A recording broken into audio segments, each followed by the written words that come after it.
बिस्मिल्लाहिर्रहमानिर्रहीम। अस्सलामुअलैकुम नाज़रीन।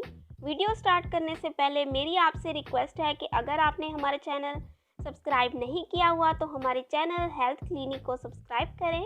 शुक्रिया। चंद मुफीद घरेलू नुस्खे। 2 ताज़ा अंडों की सफ़ेदी को आधा सेर साफ़ पानी में मिलाएं और जायके के लिए कदरे नमक और चीनी मिलाएं। जिन बच्चों या मरीज़ों को कोई ग़िज़ा हज़म ना हो इन्हें ये पानी दिया जाता है। अमरूद मीठे करने के लिए दरख्त के पास एक गड्ढा खोदें, गुड़ लेकर गड्ढे में डाल दें और इसे बंद कर दें। इस वक्त गुड़ डालें जब फूल ना आए हों, अमरूद मीठे निकल आएंगे। पंजाब में मौसम गर्मा में आलू अक्सर मीठे मिलते हैं और सालन बद जायका पकता है। इसके लिए आलू काट कर इनमें खूब नमक, लहसुन और सिरका लगाकर रख दें। पौने घंटे बाद सालन पकाएं।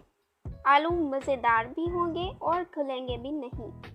गूंदे हुए आटे पर हर तरफ घी की बहुत हल्की सी तह चढ़ा दें तो आटे का खमीर नहीं उठेगा, क्योंकि खमीर पैदा करने वाले जरासीम, बैक्टीरिया चिकनाई की तह की वजह से आटे के मसामात में दाखिल ना हो सकेंगे और आटे का खमीर ना उठ सकेगा। आटे में सरसरी आए तो आटे में नमक डालकर रख दें।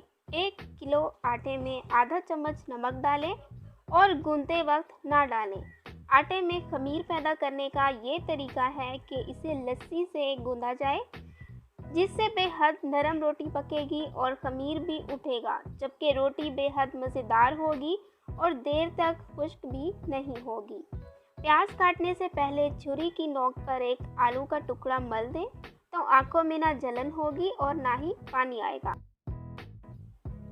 करेले की कड़वाहट ख़त्म करने के लिए करेलों के दरमियान में चीरा लगाकर इसमें नमक, आटा और दही मिलाकर आधे घंटे के लिए रख दें। इसके बाद करेले पकाएं तो ये भी कड़वे नहीं होंगे।